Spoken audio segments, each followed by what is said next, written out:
Hit it, Matt.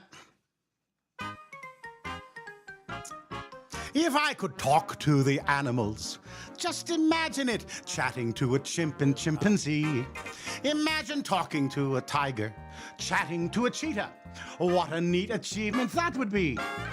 If we could talk to the animals, learn their languages, maybe take an animal degree. I'd study elephant and eagle, buffalo and beagle, alligator, guinea pig, and flea. I would converse in polar bear and python, and I would curse in fluent kangaroo. If people ask me, can you speak rhinoceros? I'd say, of course, can you? If I conferred with our furry friends, man to animal, think of the amazing repartee. If I could walk with the animals, talk with the animals, grunt and squeak and squawk with the animals, and they could talk to me. If I consulted with quadrupeds, think what fun we'd have asking over crocodiles for tea. Or maybe lunch with 2 or 3 lions, walruses or sea lions, alligators, guinea pigs, and flea. I'd learn to speak in antelope and turtle. My Pekingese would be extremely good. If I were asked to sing in hippopotamus, I'd say winotamus and would. If I could parley with pachyderms, it's a fairy tale worthy of Hans Andersen or Grimm. A man who walks with the animals, talks with the animals, grunts and squeaks and squawks with the animals, and they can talk to him. I'll study every living creature's language, so I can speak to all of them on sight. If friends should ask, can you talk crab or pelican? You'll say, like hell he can, and you'd be right. If you just stop to think of it, there's no doubt of it, I shall win a place in history. A man who walks with the animals, talks with the animals, grunts and squeaks and squawks with the animals, and they can squeak and squawk and speak and talk and squeak and squawk and speak and talk to me. And there you have it, ladies and gentlemen, boys and girls, children of all ages.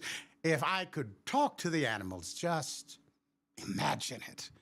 Welcome back to Uncle G's Tea House. I am Uncle G. If you are new here, this is what we do. Once a week, we gather, we have a drink, we sing some songs. Sometimes we actually do a little gaming. We tell some stories, and occasionally we do stumble across something worth thinking about. Tonight, dogs. Now, actually, carrying on a convo with our beloved furry friends has always been a cherished dream of mine, although I already do know what that would sound like in our house, you see. Molly, she's the big dog. Oh, and here she is, as if on cue. Molly speaks slowly and deliberately, because in spite of her perpetually puzzled demeanor, Molly is actually a very intelligent dog. Now, Callie, the little dog, Callie has a fucking potty mouth. Now, I think everybody does this, right? You give your dog a voice, right? You know exactly what they sound like. And if there is a heaven, and I hope there is, and I hope I go there, and if all my old dogs are also there and they can speak to me, oh man, I know the first thing they are going to say to me, and it's this. Jesus Christ, I don't sound anything like that. Why did you give me such a dumbass voice? Now, the funny thing is, we already do talk to dogs, and they talk to us. 2 completely different species have been figuring each other out for thousands of years. You know, lately we spend a lot of time wondering what will happen when we finally encounter intelligent life, but maybe we've already had a little practice. You see, a dog experiences the world in a very different way from us, in an alien way. They smell things that we can't smell. They hear things that we can't hear. Dogs have absolutely no idea why we should leave the house when clearly we should just stay home with them, right? And yet, here we are. At some point, way back in prehistory, humans and dogs started hanging around the same fire. We learned each other. And then we did something way stranger. We fell in love with each other. And that is really the show tonight, friends. How do two alien species learn not merely to coexist, but to genuinely love one another? And I'm going to tell you about my dogs tonight, right? All of them. Magoo, Buffy, No Name, Tutu, Gertie, Pee-wee, Bumpus, Cosmo, Callie, Molly. And when I tell you about these dogs, I'm really telling you about my life, because dogs are markers in time. Now, they don't know that, of course. They're just wondering if I happen to have some cheese. So tonight, You will come. let us talk about the first aliens we ever learned to love. What they give us, what we owe them, and what they teach us. Welcome, my nieces and nephews, to the dog days of summer.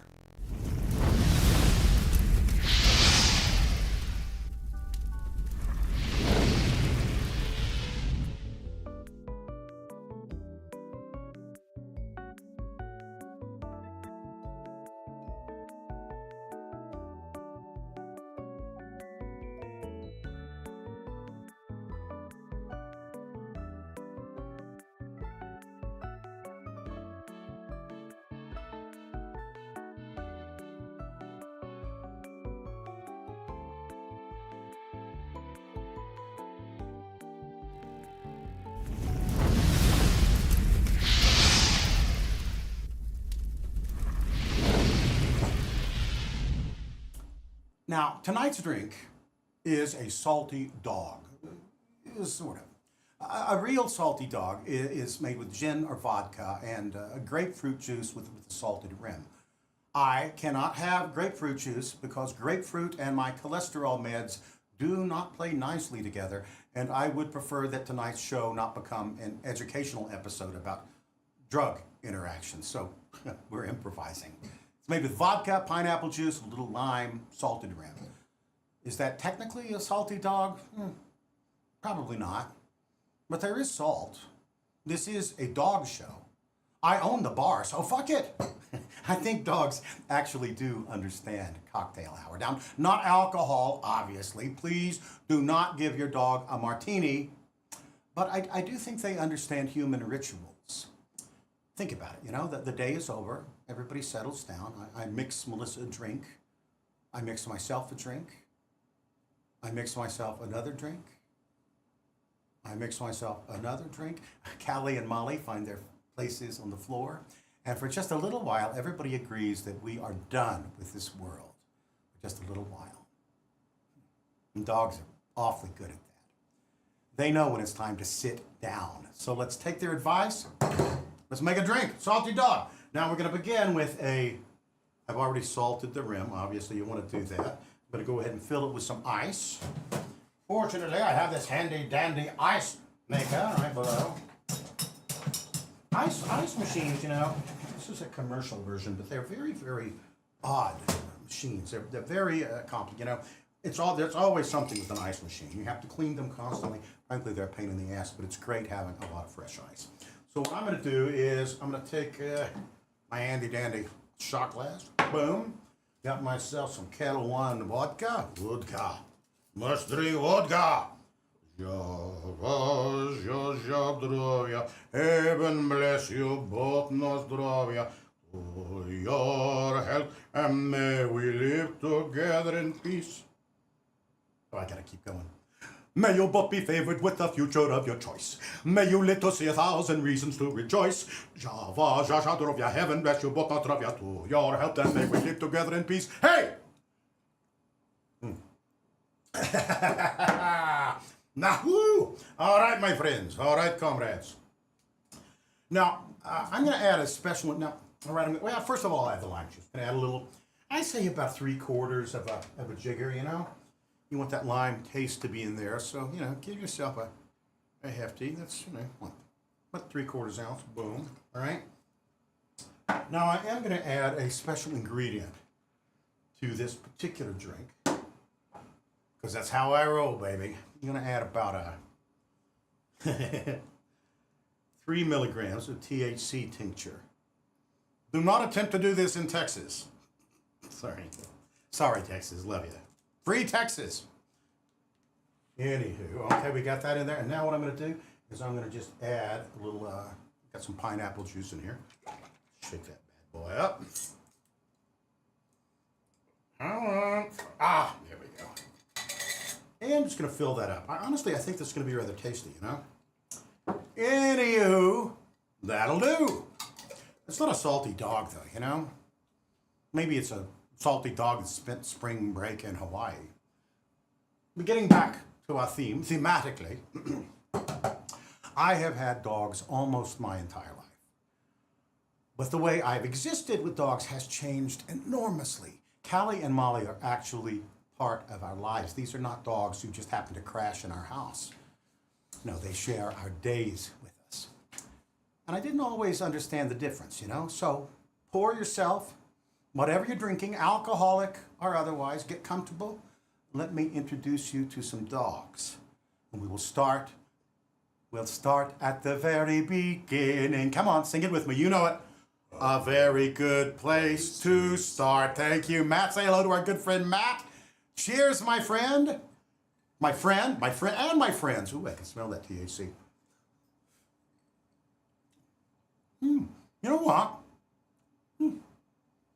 The pineapple, because I'm not that fond of grapefruit juice anyway, you know. The pineapple juice is kind of sweet. It works.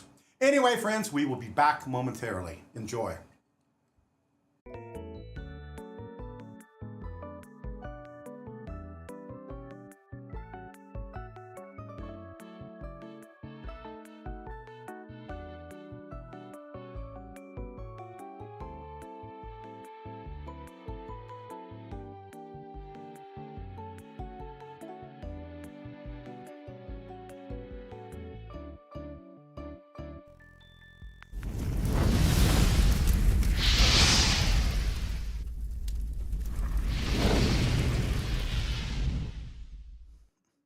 Magoo.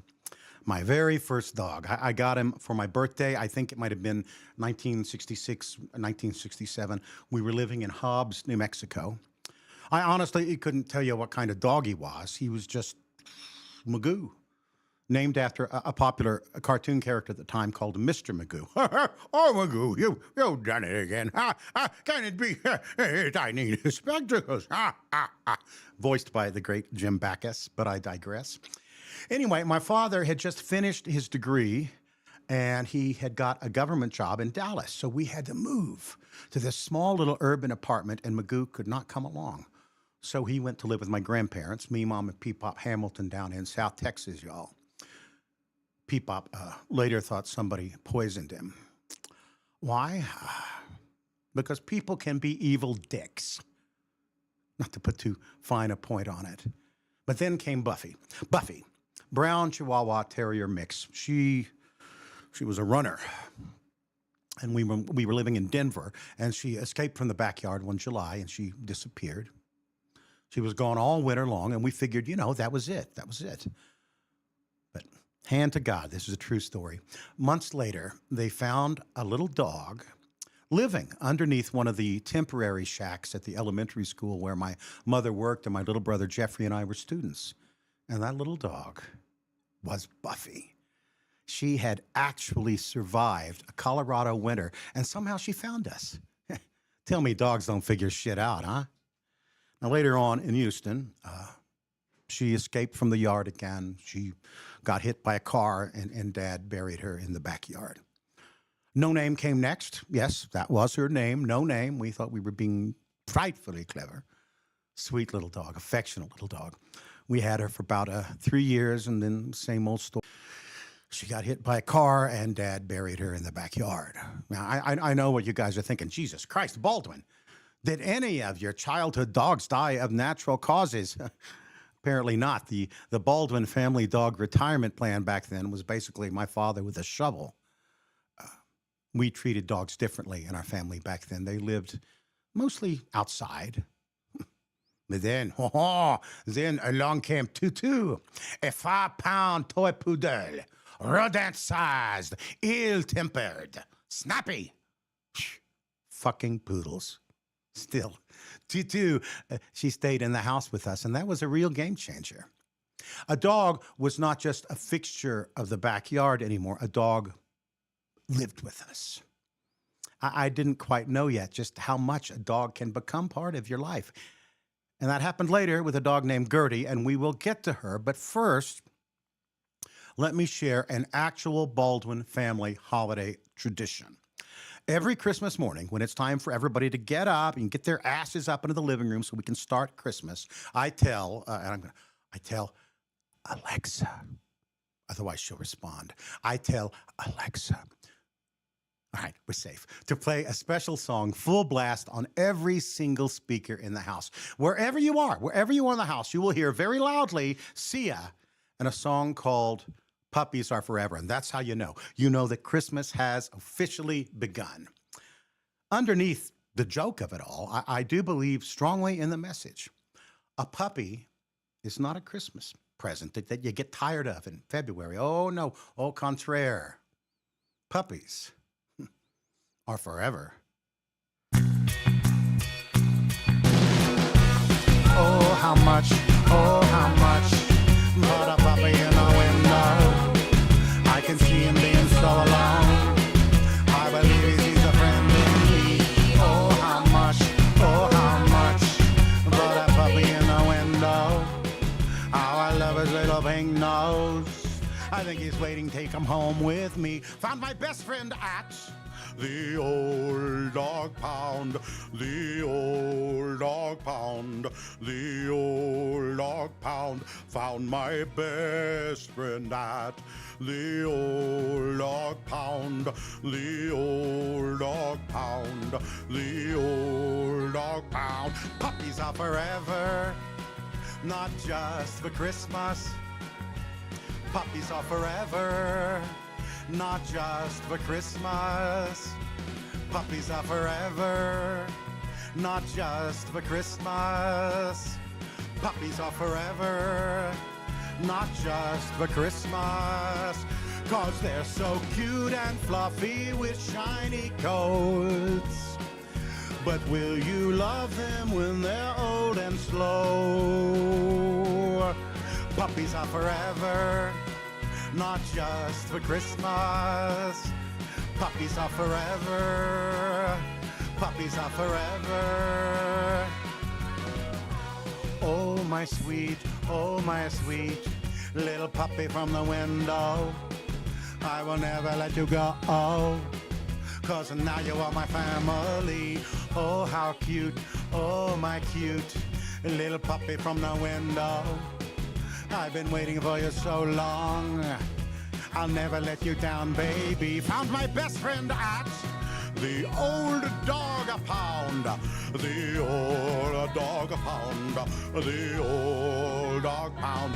Puppies are forever, not just for Christmas. Santa style. Ho, ho, ho. Puppies are forever. Ho, ho, ho. Not just for Christmas. Iro style. Puppies are forever, not just for Christmas. Puppies are forever, not just for Christmas. 'Cause they're so cute and fluffy with shiny coats. But will you love them when they're old and slow? Puppies are forever, not just for Christmas. Puppies are forever. Puppies are forever. Fun dog facts. Dogs can learn hundreds of words. Their noses are thousands of times more sensitive than ours. They dream when they sleep. Their nose prints are unique, like fingerprints. Dogs really can smell fear. So basically, your dog knows everything about you already and has graciously chosen not to tell anybody. Puppies are forever, not just for Christmas. Puppies are forever, not just for Christmas. Puppies are forever, not just for Christmas. Puppies are forever. Puppies are forever.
girls, children of all ages. All right, now I have been informed by Lauren and Jake, who run the show from Florida, that it is storming right now in Florida.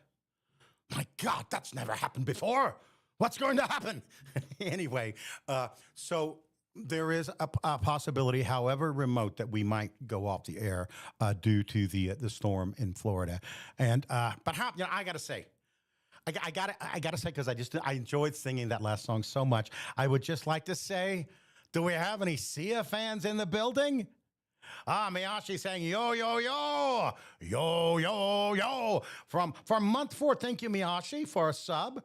And Jormagon says long live the streak. Month number 4. Trevor Kylo, month number 3. You know, what can I say, guys? Except what I always say. Thank you very much.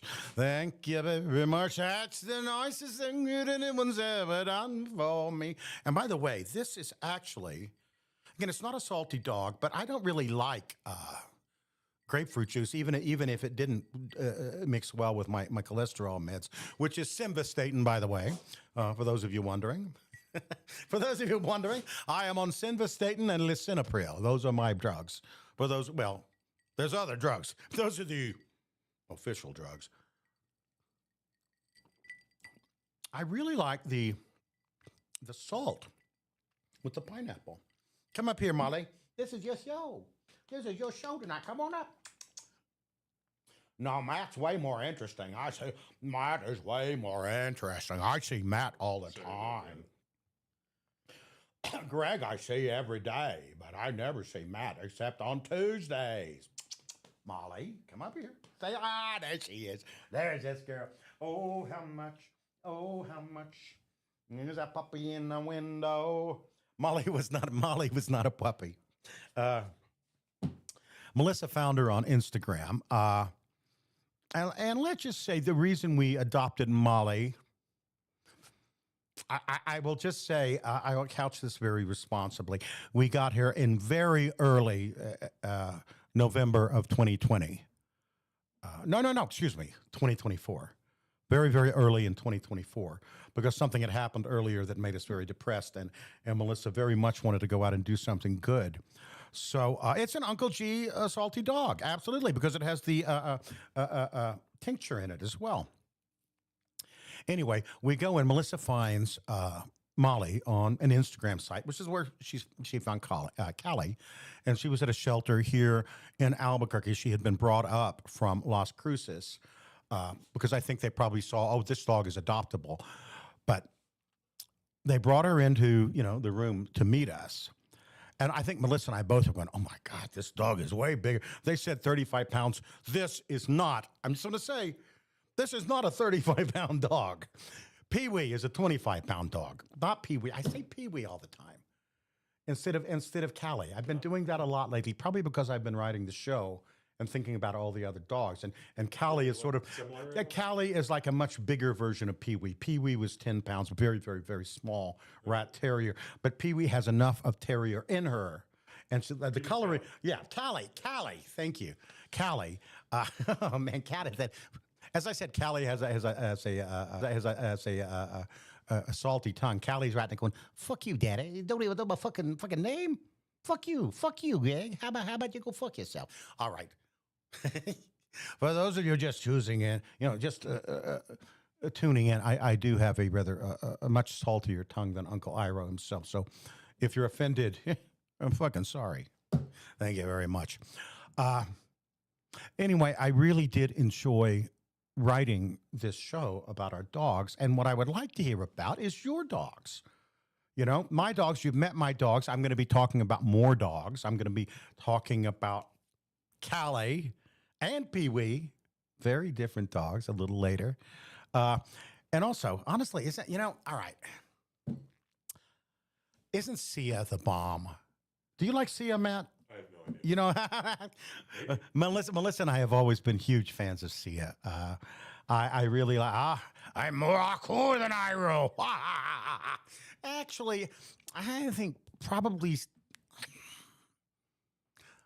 I'm probably about 75% Iro and maybe 25% Aku, probably.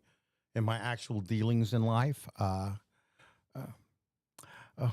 female dog. I'm Crackle Moon found a female dog that was posted on. Oh, we have some subs. A mystery gamer. Mystery gamer has gifted one sub. Thank you very much, Mystery Gamer. Thank you very much. That's the nicest thing that anyone's ever done for me. You personally have a Y named Ricky. Now, all right, I'm curious. I don't know, a Weimaraner? What kind of dog is that? Is that a wiener dog? A wiener dog, yeah, adoption. You, all right, Damon, 1, 2, 4, 5, 6. You have a dog named Ozai, literally. Oh, and Casper. I would love to meet Casper. A little white pits. They have such a bad rap, and I swear to God, these are the sweetest dogs. Oh, so they're a little bigger than dachshunds, but they sort of have that dachshund face. It looks like they have longer legs, maybe like Callie actually. A Weimaraner. They're cute. A Tibetan Mastiff, 170 pounds. Oh, God, love you, Electro Freak. All right, Electro Freak, I want to know two things. Dog that big. First of all, how much do you spend on dog food? And secondly, I apologize if you guys happen to be eating, but, how hard is picking it up after a 170-pound dog, man? That's a lot of dog poop. I'm just saying, that is a lot of dog poop. Oh, he was in a fire as a puppy. Oh, a yellow navy. And I'm looking at late 420, a yellow lady named Bentley. Bentley is a great, your dad's a service dog. And aren't service dogs? I mean, literally, it's just sort of circling back into what I was saying. When we talk about alien civilizations and how we might communicate with alien intelligences, and that goes for something from another galaxy, or frankly, the alien intelligence that we are perhaps foolhardily creating ourselves, which is AI, which is indeed a foreign intelligence. We have truly been communicating with an alien intelligence for longer than we know. And a Cocker Spaniel named Daisy. Daisy, my friend, is a good name, Timeless Conundrum, for a Cocker Spaniel. I never had a Cocker Spaniel. I always thought they were really cute. And a Trevor, Kylo, Chihuahua, Royal pain in the ass. Well, I will talk about them more today. We've had lots of dogs over the years. Some of the dogs I love with all my heart and weep for, even now. Other dogs, dogs are like humans, right? Some of them you like, some of them are real pains in the ass. And an English Mastiff, Cash, that's a good name for a dog, too. Huge dog. But I still want to answer about, okay, how much food does a 170-pound dog eat, and how big are his, you know what I'm saying? His, is there even a correct scientific word for, turds to be put too fine a point on it? Yeah, I think people call it scat. Scat? Scat, okay, that works. I like scat. That's way better. It's definitely a double bag to pick it up. And he eats half a chicken and some kibble in the morning, and the other half a chicken in the evening with some kibble. All right, I want to meet this dog, Electro Freak. Bring him here, and he can meet Callie and Molly, and if he gets hungry, he can eat them. No. Molly's, I do not like that idea, Daddy. And Callie's like, that idea sucks, motherfucker. I don't like that idea one bit, you dumb cocksucker. Again, I apologize. It's not me talking. It's Callie. Callie, was born in Española, and, she has, a salty tongue. We've had actually a couple of Chihuahuas in my time. Buffy was half Chihuahua, who I think I've already talked about. And Callie is definitely half Chihuahua. I found Chihuahua mixes to be pretty chill. I have found, you can't really have a poodle mix. I have found that Chihuahua mixes are pretty chill, though. But I think you need a mix with the Chihuahua sometimes to sort of get all of their Chihuahua-ness out. because they're very, very nervous little dogs. They are, as Melissa and I would say, they're snappy bitey dogs. A bulldog. Oh, mystery gamer. I have never had a bulldog. Bulldogs are awesome. Of course, if I had a bulldog, he would always talk like we should fight them on the beaches. He would talk like Winston Churchill. Winston Churchill, by the way. I have to say, one of my favorite world leaders is Winston Churchill. Go on YouTube sometime, guys, and you will find out how much this guy drank in a single day. I mean, it's remarkable. There are several YouTube channels that have them. Oh, I drank like Churchill for a day. It is remarkable how much this dude could consume and still win World War II. So I do drink. I drink to Winston Churchill. I actually drink to all my friends in the UK. I asked you to take care of our children. They are going, Sydney and Cooper, I think, no, Sydney and Pat, my son-in-law, are right now, they are in Scotland. And they are going on a hiking trip where you hike so much during the day, and then you stay at a tavern, and then you hike some more, and then they are going to meet my son over in Holland and go to Efteling, which Melissa and I have to go to at some point too, because supposedly it is one of the most amazing theme parks in the world. And we Baldwins, we love our theme parks, and also our salty dogs. Actually, I mean, that ice flew up.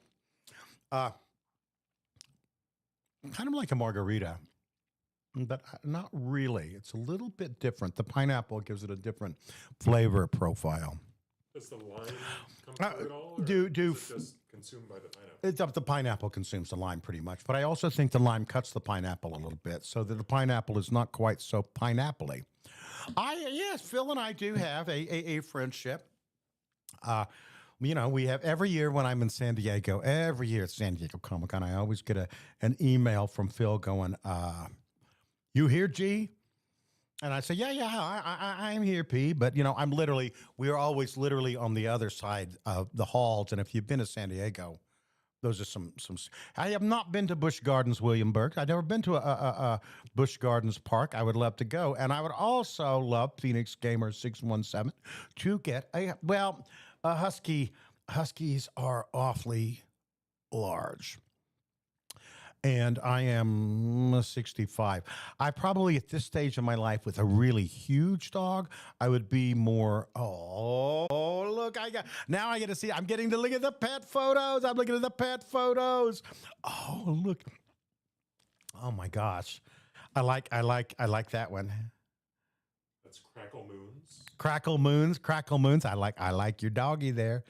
And oh my God, they're all so cute. They're all so cute and with funny noses, pink noses. I'll have to get the lyrics for that.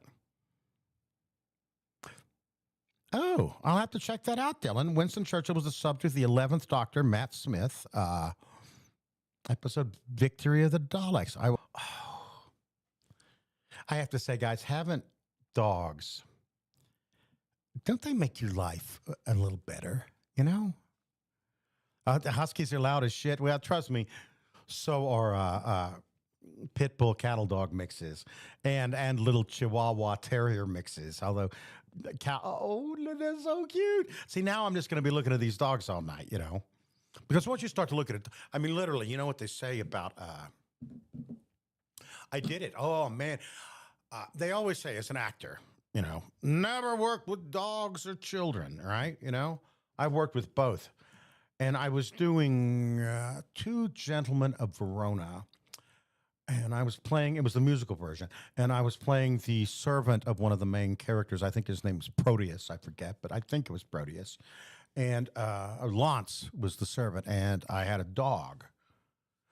No, it was not Two Gentlemen of Verona. I think it was Merchant of Venice. I could be wrong. Look it up. In any case, I do remember doing a show with a dog, and this was a sweet old, kind of like an Irish setter, it had that look about it. But this particular show was on a rake. And a rake, for those who aren't familiar with the theater, a rake is sometimes what they will do. Well, they build this platform on the stage that slopes. So it goes, it's low at the bottom and slopes upwards at the back. So you're actually, oh, look at that. Look at that. Oh no. Oh, I'm sorry that Blaze passed away. I will later make us all cry as I talk about the compound. Oh, look at that one. Look at that one. Look, you guys don't know what I'm looking at. I do know what I'm looking at. I don't know.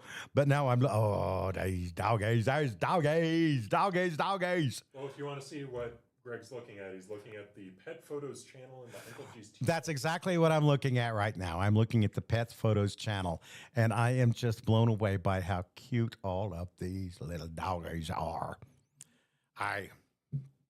They make our lives much richer.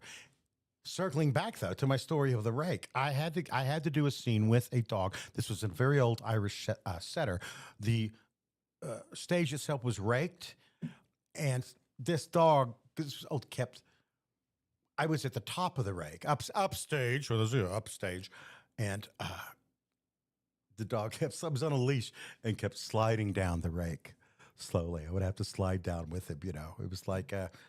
It seemed funny at the time. All dogs go to heaven. I don't know. All dogs do go to heaven, I think. Now, cats are literally a different animal. But I have also had cats, and I have loved having cats. We had birds. We have had fish. We have never had reptiles, and I'd be curious to know if any of you have reptiles. I have never owned a Oh, dude. Oh, look at that one. I'm literally, you guys don't know. I wish I knew you guys are sitting. Oh, little doggies. They're all so sweet. Those are timeless conundrums dogs. Timeless conundrums dogs. Well, and that's a big old dog, too. He's got a big old face. He's had a lip. I wish you guys could see what I'm seeing. My heart. Oh, my heart. I love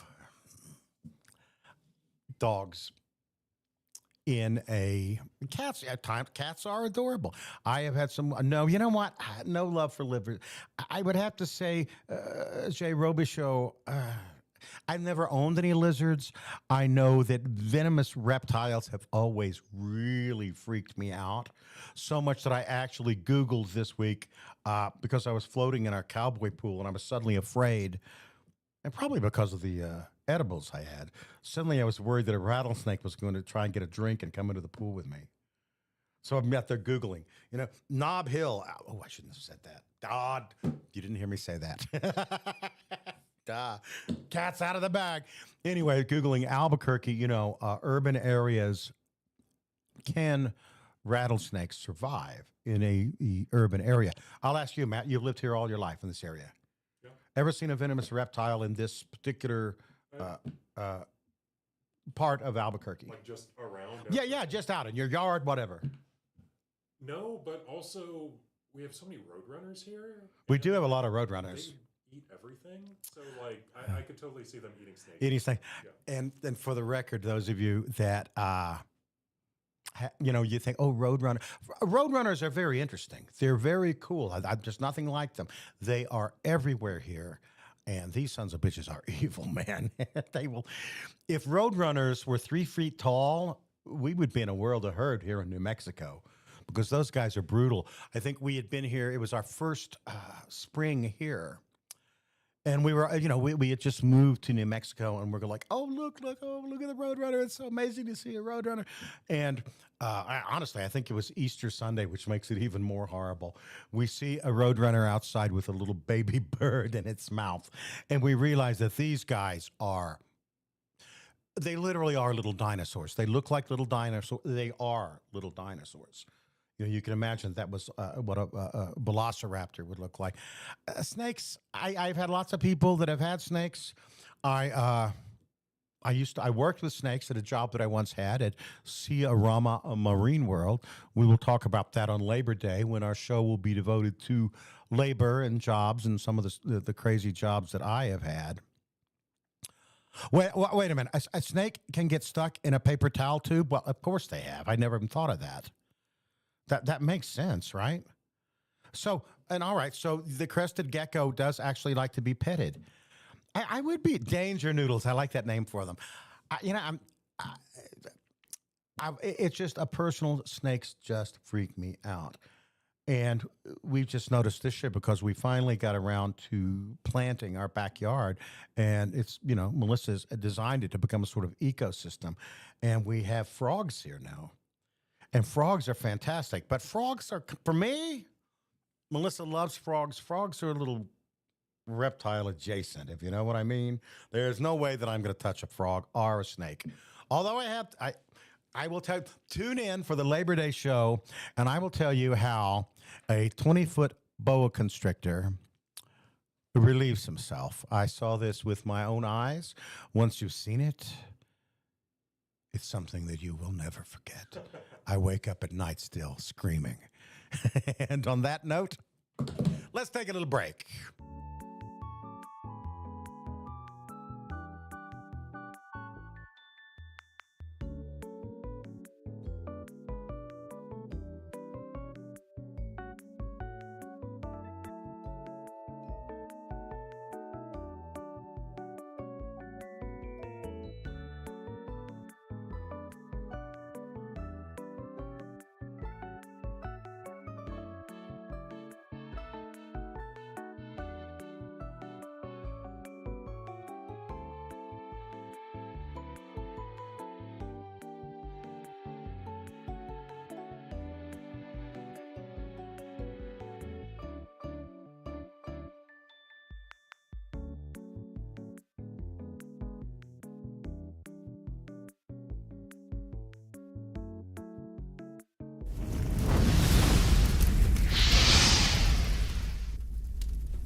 And now let's talk about Gertrude.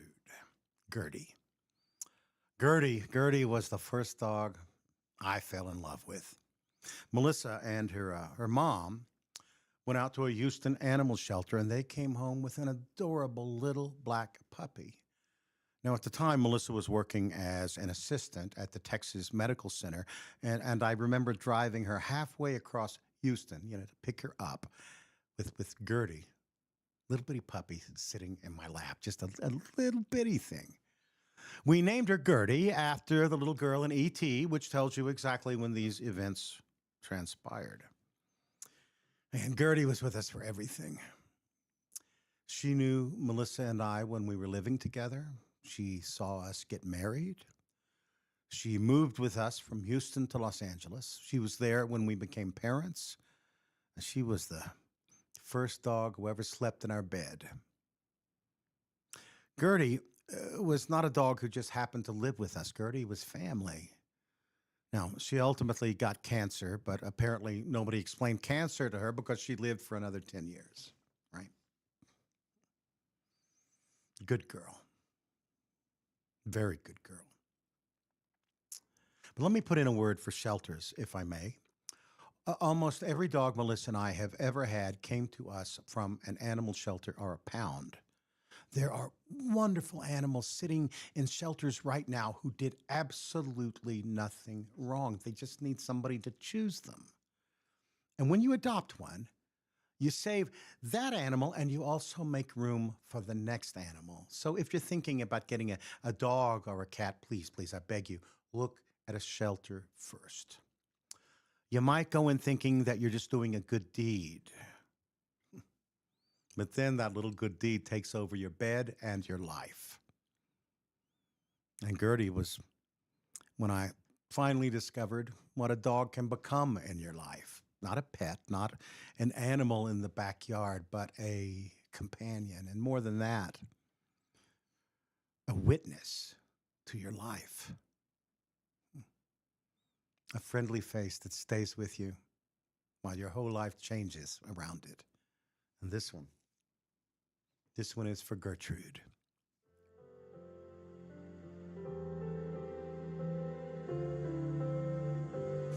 We'll find a friendly face to be by your side, sharing laughter, sharing tears, just like you and I. We'll find a friendly face who's gentle and true, ever smiling ever sharing all her love with you. Somewhere there's a special friend. Somehow we'll find her.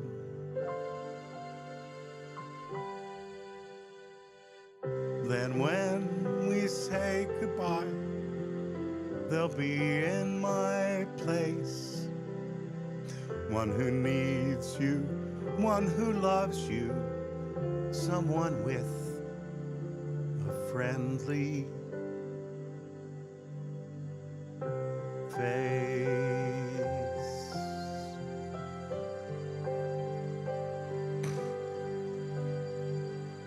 For Gertie.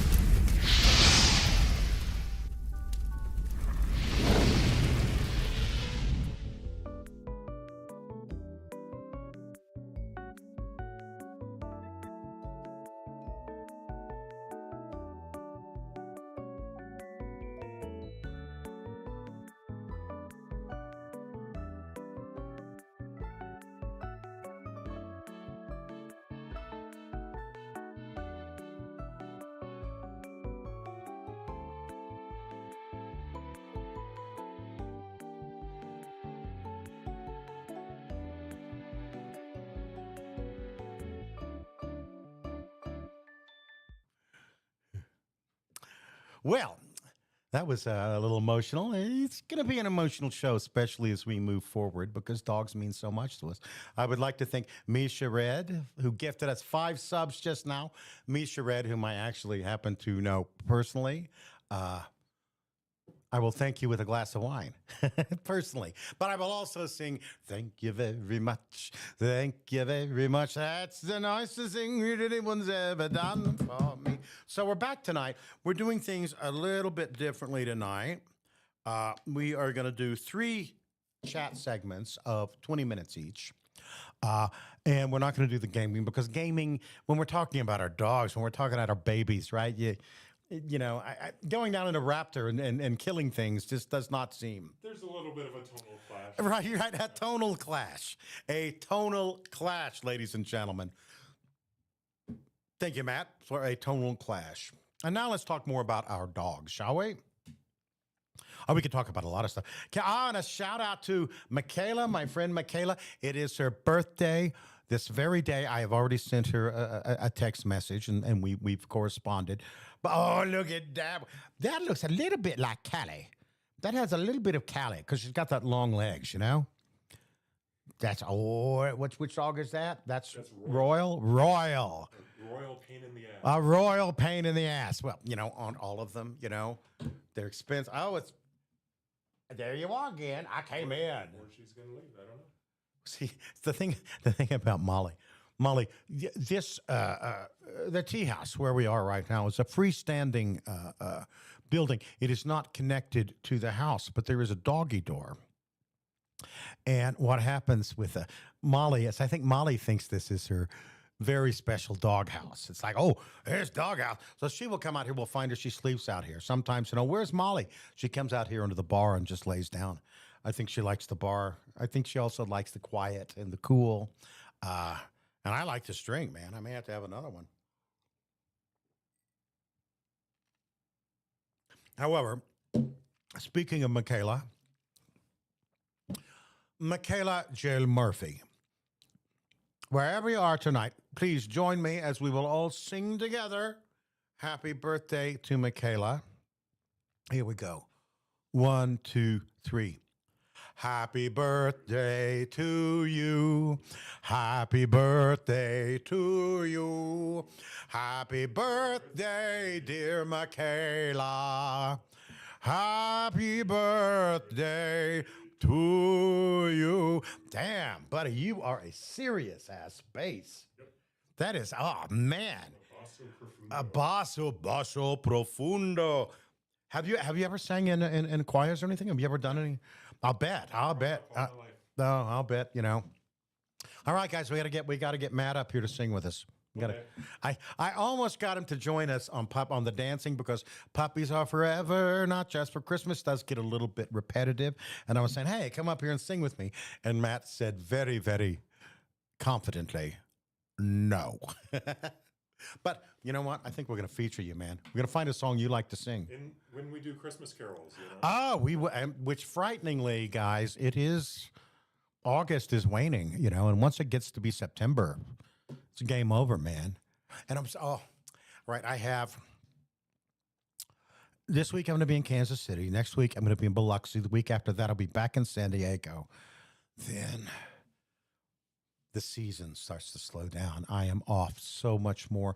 I think after I am done with this 3 in a row run, I only have 3 for the rest of the year, which I am very, very excited about. Again, I love doing cons. I do love doing fan conventions, but the travel does, weigh upon me. And I get in ostensibly from Kansas City Sunday night, if all goes well, late. But Sunday is our actual 42nd. Monday is our actual 42nd anniversary. So I would like, I hope that works out, because then I have to rehearse the show, and the show is going to be celebrating my 42nd anniversary, our 42nd anniversary, and we will be, I will be talking about that, lifelong relationships. How do you do that? What is marriage? What is that? It's pretty cool, actually. On this side of it, not without all of its, like anything in life, all relationships have ups and downs, and you coordinate with one another, and you compromise with one another. Yeah, I will talk about that, and it is one of the. It amazes me that it's 42nd anniversary, because I distinctly remember Melissa and I were married back in 1984. And we honeymooned in Disneyland, and Disney World, excuse me. And our very first night in Disney World, we were watching the parade. I think, honest to God, I think it was the Electrical Light Parade, which they don't have anymore. And we were sitting there at the square at the end of Main Street, watching the parade, come up. And there was a family with a little kid there, and we were talking to them about, we were like, we just got married yesterday. And I remember we talked that night. It's like, oh my God, this is our second night officially married. What is it going to be like? I mean, my God, our 50th anniversary, when is that going to be? And we did the math. I was like, holy shit, that's going to be in 2034. And here we are, not far away from it. Time is an interesting thing, my friends. It goes very, very quickly. But it also goes slowly. It's time. What are you going to do? But dogs. Shall we talk about dogs? You have dogs, Matt. Well, they're really my parents. You really are? But aren't they kind of your dogs too, right? Not really. I'm more of a cat person. Oh, you're a cat person, I'm huh? a massive cat You have person. cats? I have one cat. One cat. What's the cat's name? Sophia. Come sit over here and talk to me. All right. We're going to talk about your cats. You're going to sit here and talk to me, man. Here, ladies and gentlemen, please welcome our guest, Mr. Matt. Matt, ladies and gentlemen, say hello to Matt. All right, Matt, tell me about your cats. Well, since I'm here, I'll talk about the dogs a little bit. Because All right, you're talking about the dogs, but we can talk about the cats. Because you were talking about rescues earlier. Yeah. And my parents, when I was in high school, they very graciously let 2 little dogs into their lives who were thrown over our fence. Oh, I heard about this. They literally threw them over their fence. They were thrown over our fence with their necks tied together by a piece of pink string. And just 2 little mutt terrier dogs. One was named Mr. Burns, who's no longer with us. He was named that because he had a overbite and kind of a bald head, like Mr. Burns from The Simpsons. Yeah. Excellent. And the other was called Master Splinter because Master Splinter. Because he looks like a rat, kind of. I do have a little bit of experience with Master Splinter. Yeah. What's your favorite one? Master Splinter. Master Splinter. Yeah. Over time, we began calling him Minion instead because he was kind of like Mr. Burns' minion. And so to this day, even though his legal name is Master Splinter. What the vet calls him, we call him Minion. So yeah, I love that. Yeah. I've met your dogs. Of course I've met think your dogs. so, yeah. Of course I've met. I don't Yeah, think I've met your cat though. no, Because cats are not, the cats are the sort of, they don't come out, oh, who's here? I'm going to say hello. Cats, will go like, hey, yeah. screw you, I'm going to go sleep. I don't know what's going on here. But yeah, I'm a very introverted person. I'm much more of a listener than a talker, and cats reflect that very well, And or cats are not talkers themselves generally. Yeah, generally. Cats are associated with silence and Yeah, we had, I'll talk about them later. We had one cat in our lives that was like a cat that thought he was a dog. Those are very rare. You don't see cats like that very often. But yeah, Dickens did indeed think he was a dog. I like cats. I like dogs. Yeah. Yes. Have you ever had any snakes? My brother had one. What kind of snake? I have no idea. Okay. Yeah. Did it creep you out? A little bit, yeah. A little bit, yeah. Yeah. It would be me. My problem with having a snake would be, oh my God, what if it gets up and I wake up in the middle of the night and there's a snake in my bed? That is something I just cannot possibly, that's not something I want to do, man. But yeah, I've my cat Sophia. I've had her for I want to say like what year is it now? 2026, probably like 16 years ish. Holy shit. Yeah, she's pretty old. Cats live pretty long though. Yeah, I think, especially if they're indoors. do cats live longer than dogs? I think they might. It just or depends. it's about. I mean, generally, 20 is about the high end for any animal, which is unfortunate. Yeah. I wish that that we could spend more time with them. But even though I said that cats tend to be very silent, my cat is a massive talker. Meow. She's always screaming. Yeah. Meow. Thank you, folks. Meow. That's my impression of a cat. And because she's old, it's no longer like a meow. It's like, One thing I will say for cats, man, I love cleaning up. Cats are very fastidious creatures. Yes, they are. Very fastidious creatures. And cats do not generally sleep. Our cats never slept in the bed with us, but I think Dickens might have slept in the bed with us. I'd have to ask Melissa about that because I don't recall. It's a little fuzzy. But I think Dickens might have slept in the bed with us. Not cats. It's not a cat thing, Yeah, it just depends. When I was a kid, you know what I always wanted? What? I wanted a monkey. And monkeys are, literally, monkeys are terrible. No one should ever. Oh, yeah. Monkeys are not meant to be owned by. They're too smart. No, they're too smart. Yeah. And suddenly it's like and they do throw shit at you. Oh, well. They do. They do that, which personally, not my thing, man. Yeah, me neither. I'm not at into all. that. Or any other animal that you would particularly, that you've always said, oh man, that's an animal that I would like to have. Not really. I'm super content with cats. I like cats and dogs. We had some birds. Birds were cool because birds sing. And don't take up. Fish are pretty chill. Fish are very chill, but fish, yeah, I would have. Yeah, I gotta tell you, I don't know. When I was a kid, you worked at a pet shelter. I guess when I was a kid, I was kind of enamored with the idea of owning a pig. Melissa's always wanted a pig. And I think, though, in Albuquerque, we can't own one. The rules are different from. We could have had one, I think, in Burbank, but I think Albuquerque, you cannot have one. Interesting. Because the rules are different. But pigs are, I think, smarter than dogs. Yeah, they're very Kids smart. are literally pigs are literally one of the smartest. Did I say kids? Are You really. said and indeed they are. Pigs are supposedly one of the very smartest animals that exist. It's another animal that would be curious. I think probably dolphins are probably, they say, are amongst the most smart and animals. like octopus. Octopuses are incredibly smart. I've been meaning to watch that show. I think it's on Amazon. It's called, oh darn it, Sally Fields is in it. It looked very great. It's called Extraordinarily Bright Creatures or something like that. Okay. And it looked interesting to me. Well, I think, hey guys, I think we need to have, first of all, I need to get you more into frame, so I need to reset all this if we're going to have Matt. But I kind of like having Matt on because I like having you actually someone to talk to. Someone here, Well, you know? we still got to look at the camera. We still but have to yeah. look at the camera, but you know, imagine I'm Johnny Carson. You know, and I'm just yeah. here. Whoa. All right. Do any of you out there remember who Johnny Carson actually was? I hope so. And there's probably a couple, but there's other late night show hosts that are still like on and relevant and all that. You know, I used to. Jimmy Kimmel's, Jimmy Fallon, Conan. Melissa and I used to watch. I mean, we didn't know each other at the time because this was way long ago. We both talked about Crows it. and other corvids are also insanely smart. Crows. Oh, yes. Crows. I read something. I saw something weird about crows. Crows. If you're mean to a crow, right?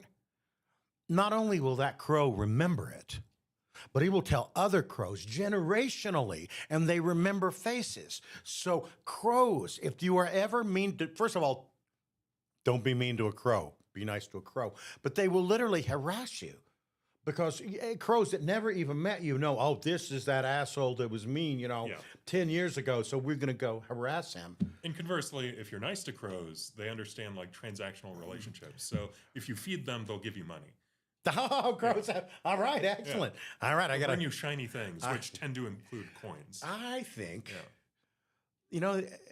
that really is remarkable. It is remarkable. There are so many things that we as humans, ostensibly, at least for now, the smartest species, the apex, The top dog. the as it were. apex, top dog, apex predator. But I think that that day may be ending soon. I think with AI, but that's going to be a Halloween episode. I think when we talk about AI, don't go on YouTube and watch this stuff because this stuff keeps me awake at night.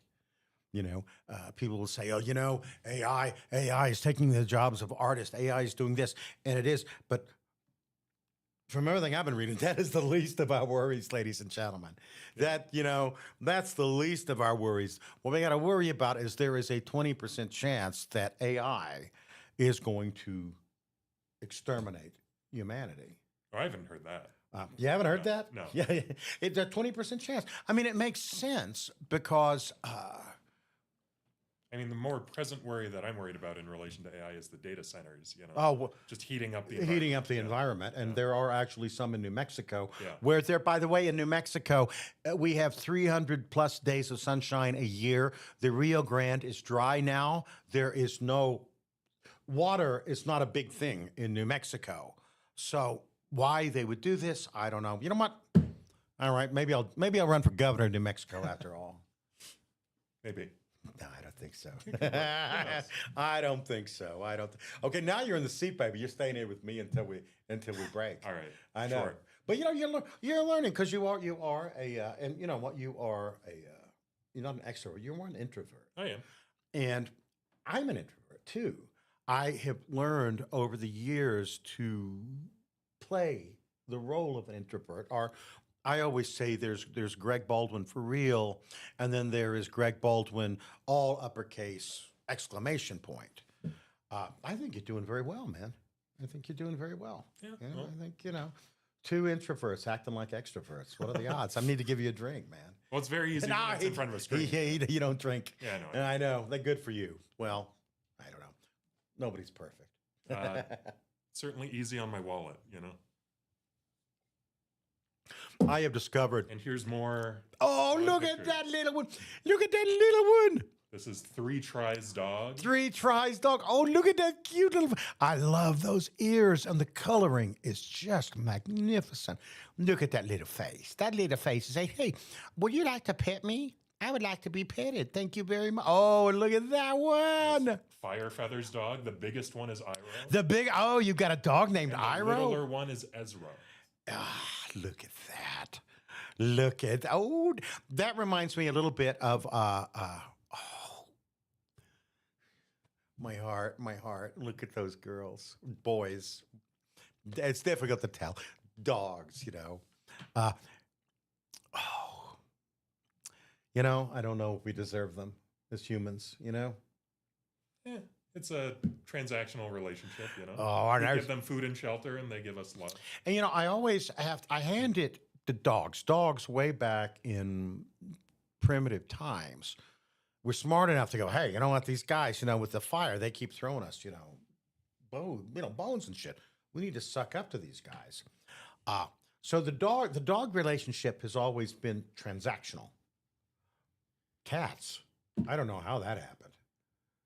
The cats just go, hey, Well, they were given a job, like cats worked on ships, catching mice. And Oh, rats and they things sure, like they that. absolutely did. They Or like absolutely in did. barns and And they things were, like that. unless I'm wrong, they were worshipped as gods, I think, in Egypt, right? Yeah. I mean, they were considered divine. I like cats. I like dogs.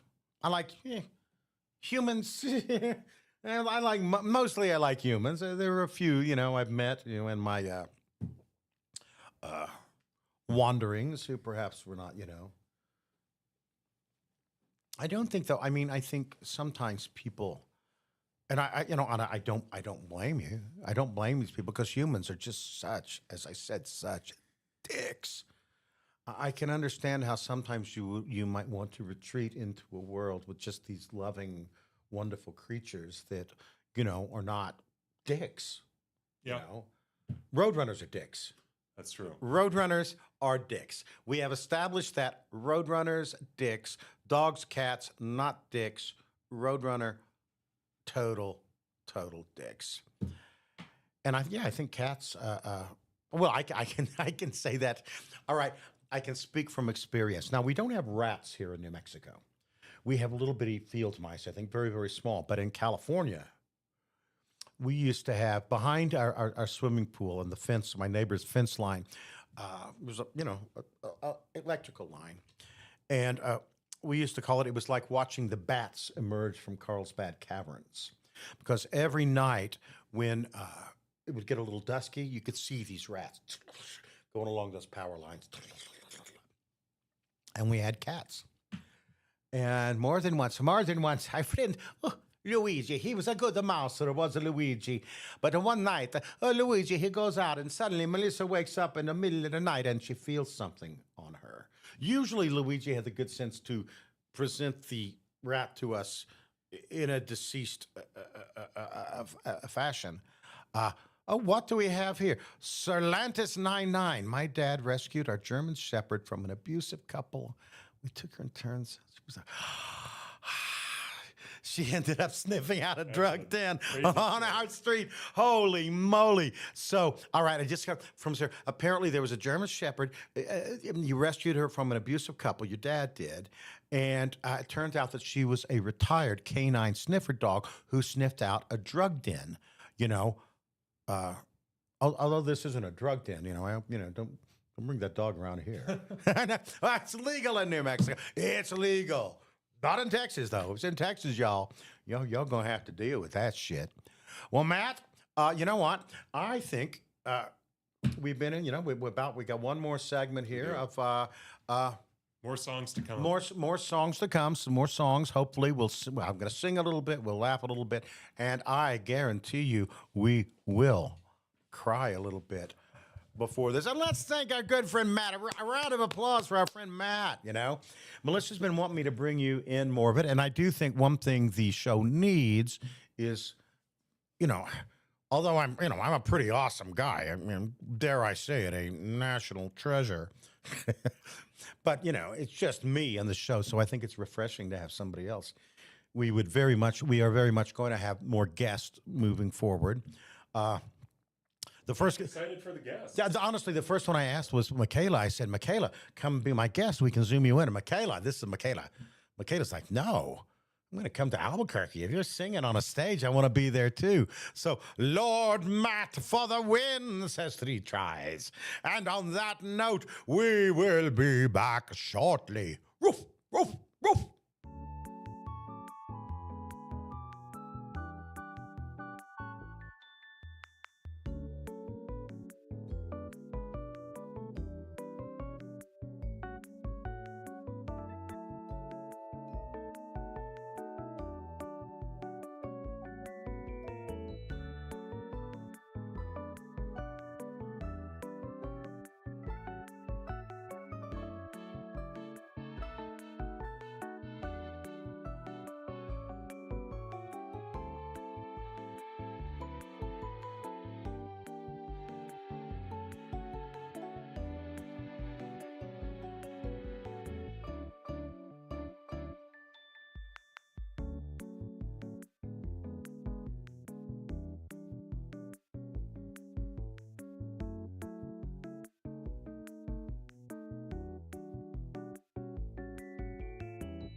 Now, not every dog in my life was Gertie.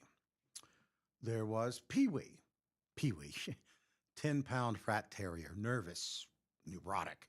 Pee Wee and I were never exactly pals.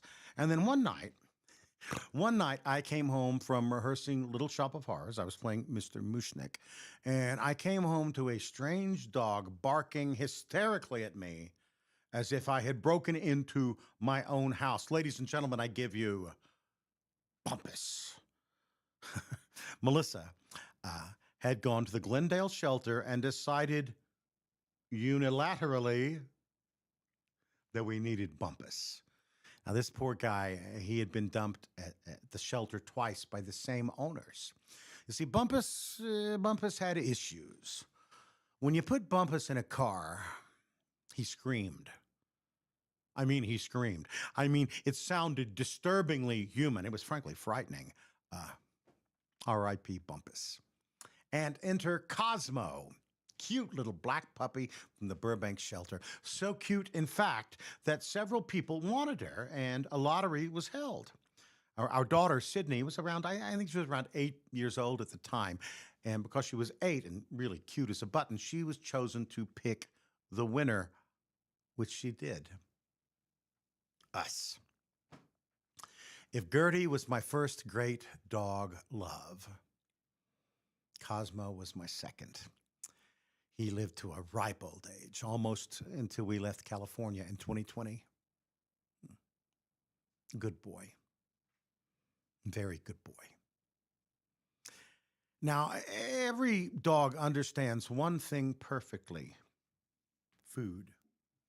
Many years ago, I played Snoopy in You're a Good Man, Charlie Brown. I was brilliant, of course I was. Snoopy has one of the great 11 o'clock numbers in musical theater, and it is devoted to the most important moment in any dog's day: supper time.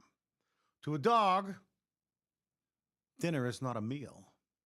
Dinner is an event. It's supper time. Yeah, it's supper time. Oh, it's supper time. Very best time of day. It's supper time. Yeah, it's supper time. And when supper time comes, can supper be far away?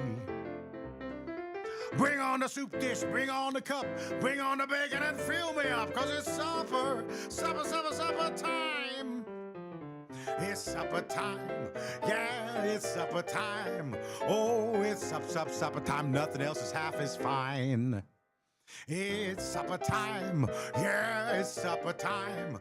And when supper time comes, this little doggy gotta dine. Bring on the dog food, bring on the bone, bring on the barrel and roll me home, 'cause it's supper, supper, super pepper upper supper, super duper supper time. Wintertime's nice with the ice and snow. Summertime's nice with a place to go. Bedtime, overtime, halftime too. They can't hold a handle to my supper time. Oh yeah, supper time. Oh, sup. What's wrong with making mealtime a joyous occasion? Yeah! And now for something completely different. Cats.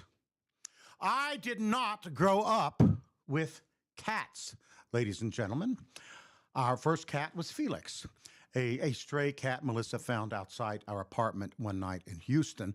She lured him in to our apartment with tuna, and he just, kind of stayed. Felix had one eye. He was rode hard and put up wet, as we used to say down in Texas. And he was a good cat. And then came Dickens, another stray tabby Melissa found shortly before Christmas. And because it was before Christmas, I got naming rights, hence the name, Dickens. And he was the sweetest cat we ever had, man. Dickens would actually come when you called him, which I am almost certain is against cat rules. Dickens was followed by Una, O'Malley, Mario, and Luigi. Now, don't get me wrong. I like cats. I do. I like cats. But cats are cats. A dog looks at you and he wants to know, oh, what are you doing? And could you possibly throw a ball? Now, cats Cats look at you and they wonder, hey, what the fuck do you want? Anyway, equal time for cats, which means there is only one responsible musical choice. Brace yourselves.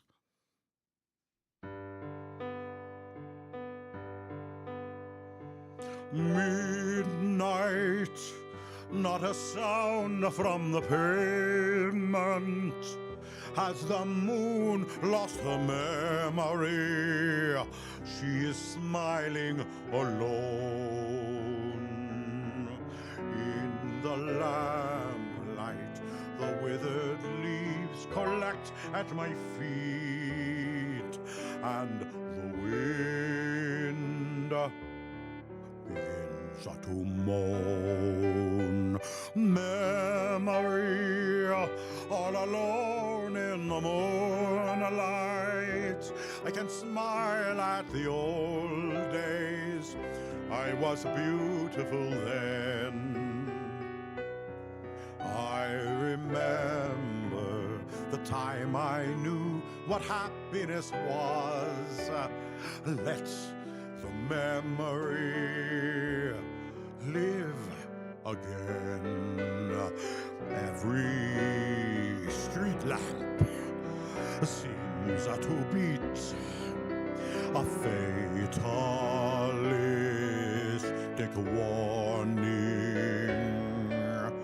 Someone mutters and the street light gutters, and soon it will be morning.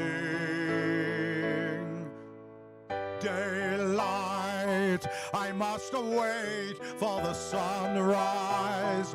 I must think of a new life, and I mustn't give in.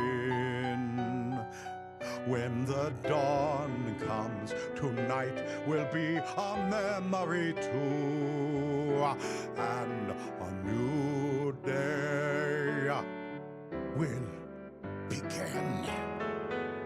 Fun cat facts. Cats can jump 6 times their own height. They spend up to 2/3 of their lives asleep. Cats cannot taste sweetness, which explains their personalities. Burnt out ends of smoky days, the stale, cold smell of morning. The street lamp dies, another night is over, another day is dawning. Touch me, it's so easy to leave me all alone with the memory of my days in the sun. If you touch me, you'll understand what happiness is. Look, a new day has begun. Meow.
You know, I have to say, Siriantis 99, unbelievable number. However, what about Thomas O'Malley Cat?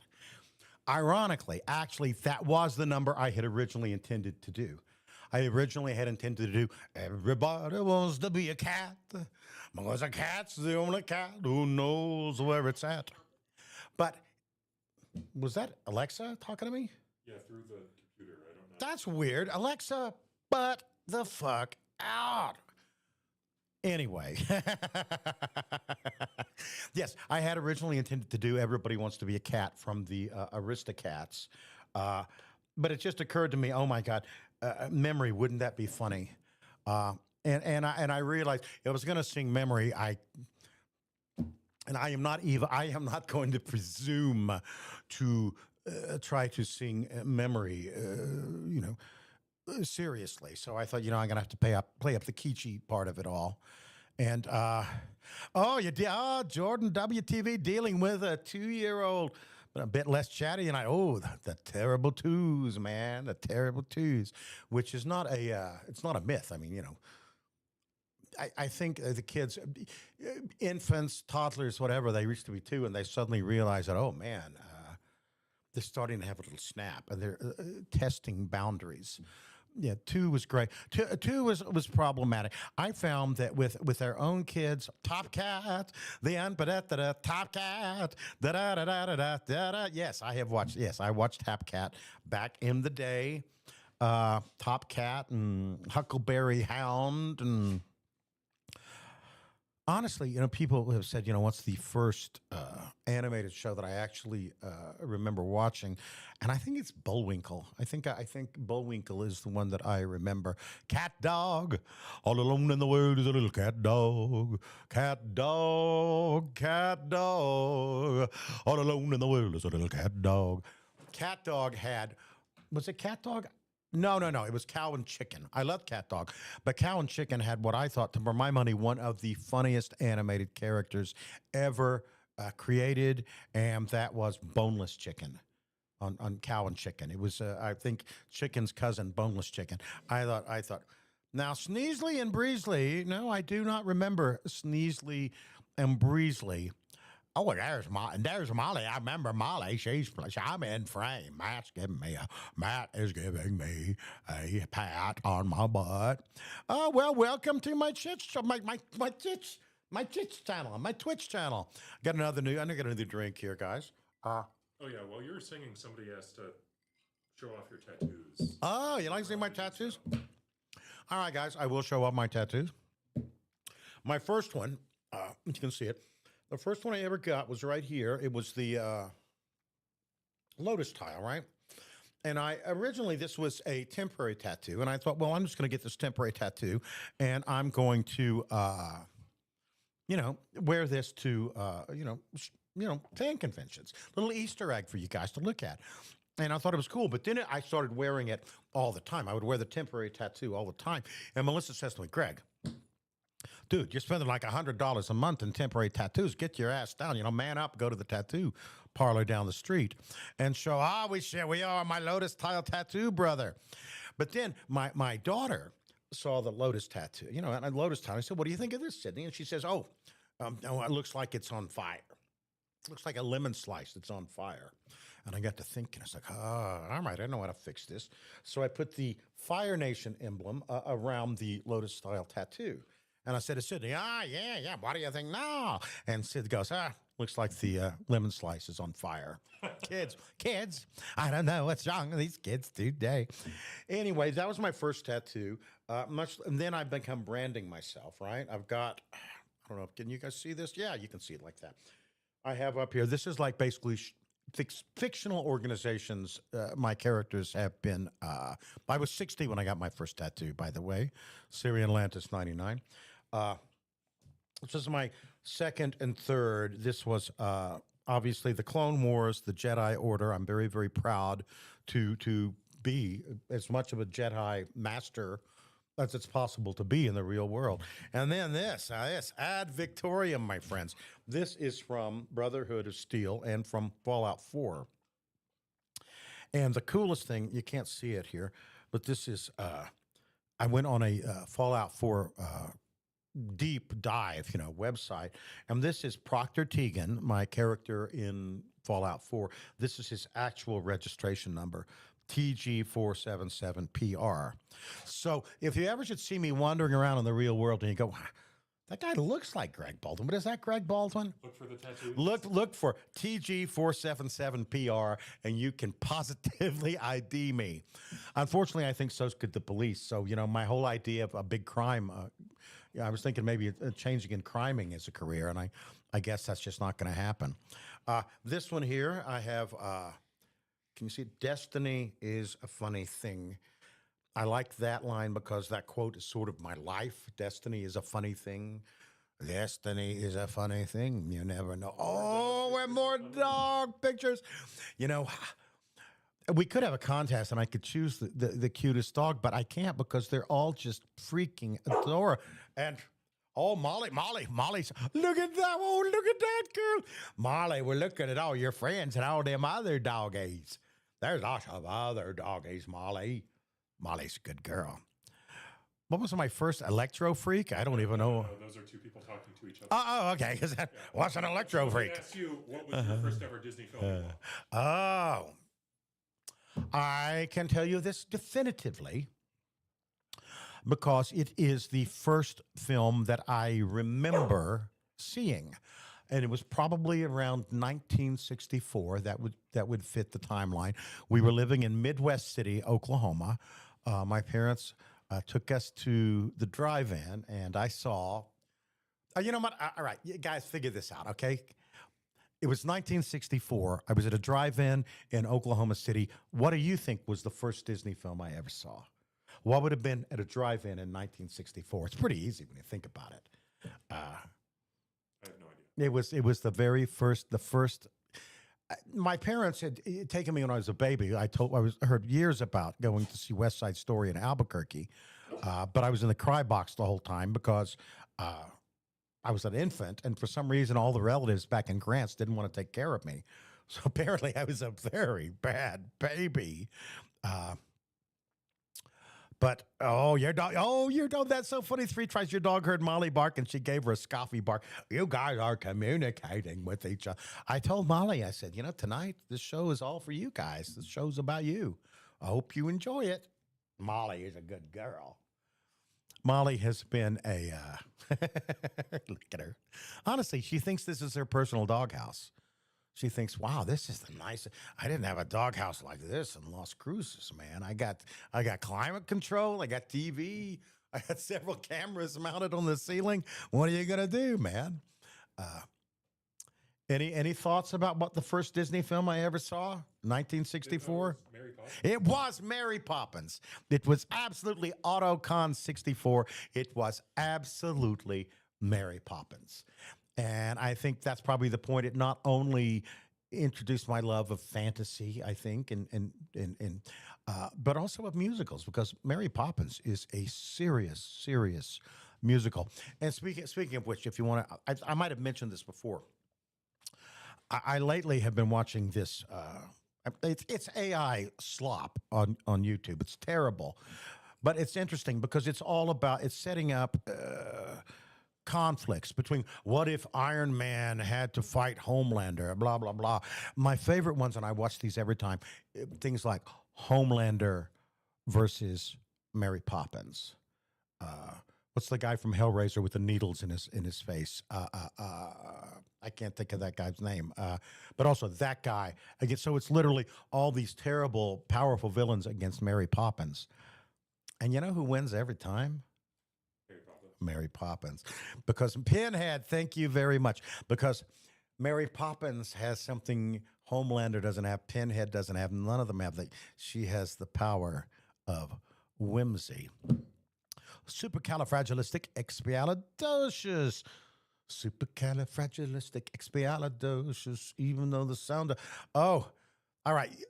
DTWB fan, you saw... Song of the South of Pete's. All right, Pete's Dragon, wonderful film, wonderful score. I like Bedknobs and Broomsticks even better because the wonderful Angela Lansbury is in it. The Song of the South, maybe We won't discuss Song of the South tonight, although it does have a lovely score. And I did see Song of the South when I was a child. Uh, I don't remember being terribly offended by it, but it was in the early 1970s. Oh, you blondie the boople snoot. Oh, you pretty chitty jang bang, chitty chitty bang bang, we love you. Oh, the old bamboo, the old bamboo. Chitty Chitty Bang Bang does have one of the most frightening. We've gone from dogs to children's films. There's a connection. I guess there kind of is. Step in time, step in time. Chitty Chitty Bang Bang has the most frightening villain of all time.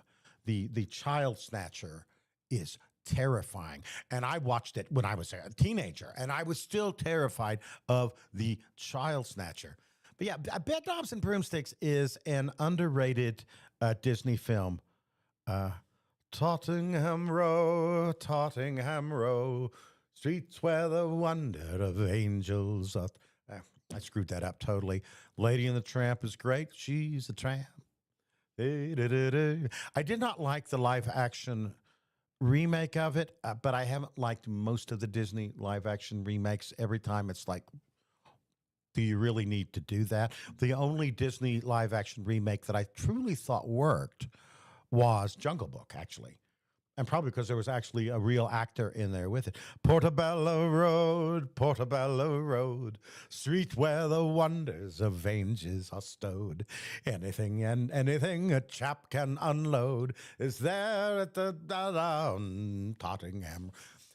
Surprisingly, for someone that's 65 years old and has smoked as much weed as I have over the course of the last 50 years, surprising I still remember all these lyrics from obscure. Chitty Chitty Bang Bang was your introduction. Dick Van Dyke, ladies and gentlemen, boys and girls, raise your glass, if you will, to, people sometimes are presumptuous enough to say that I'm a national treasure. I am most definitely not a national treasure, but I will tell you who is a national treasure, and that is Mr. Dick Van Dyke, and I drink to that man right now. And I love the fact that Julie Andrews is still around, too. She can't sing anymore, which would be it's unfortunate, but she, The Ugly Dachshund.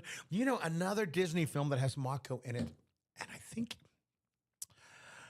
I want to think The Island at the Top of the World, I think might be. This was a Disney adventure a movie, and probably, late 60s, or no, actually, this was very clearly in the 70s. And I think it was called The Island at the Top of the World.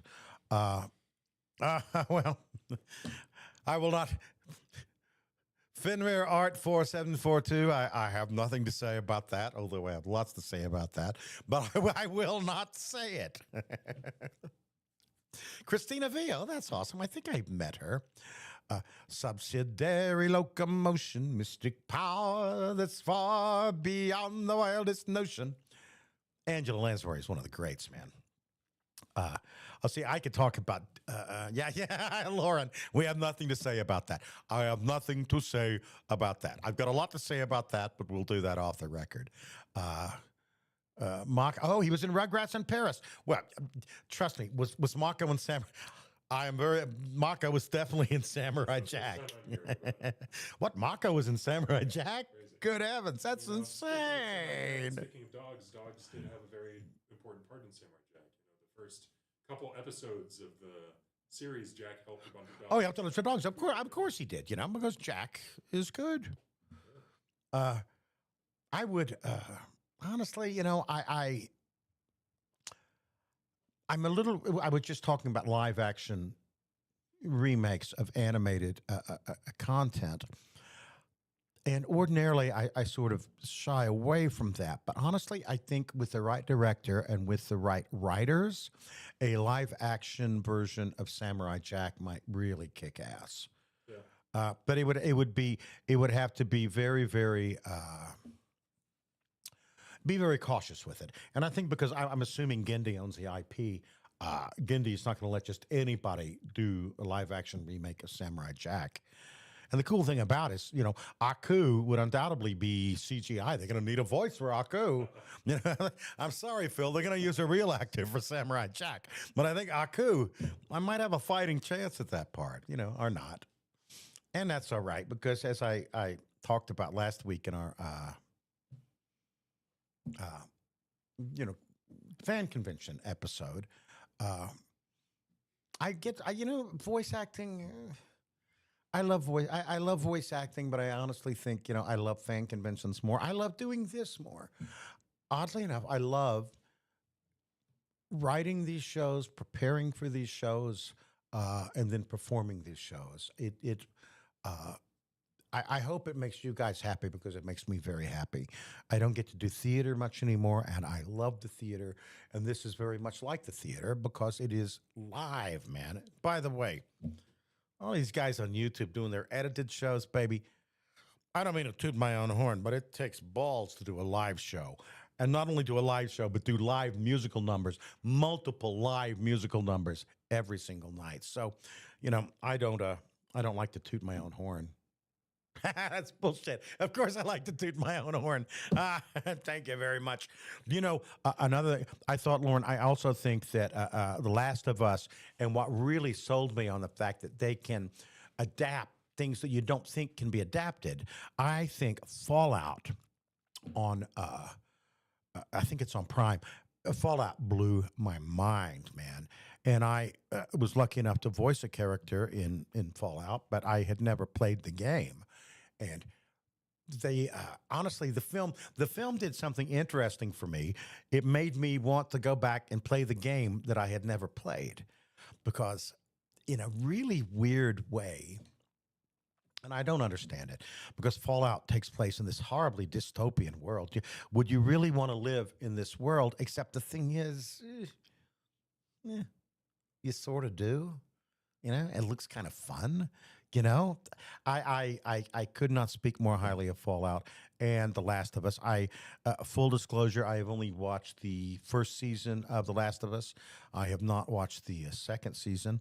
I will say that I finally came to the party. We watched the first season of Ted Lasso during COVID, I think, when my son was staying with us.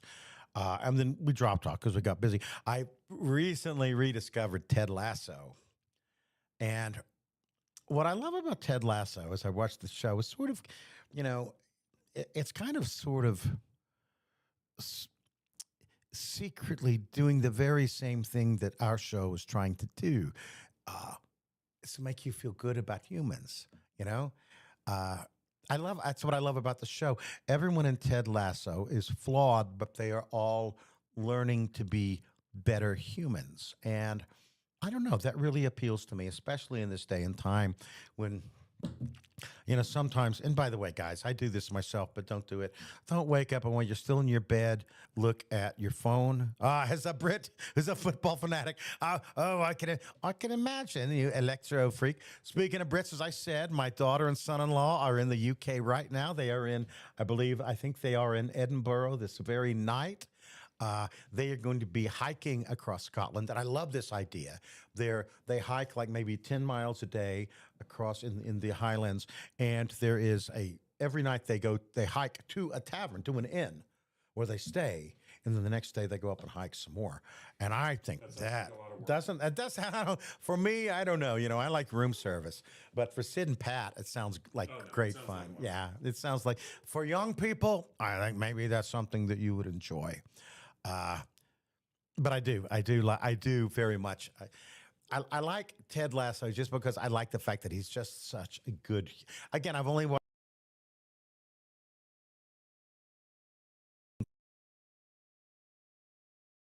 now to go.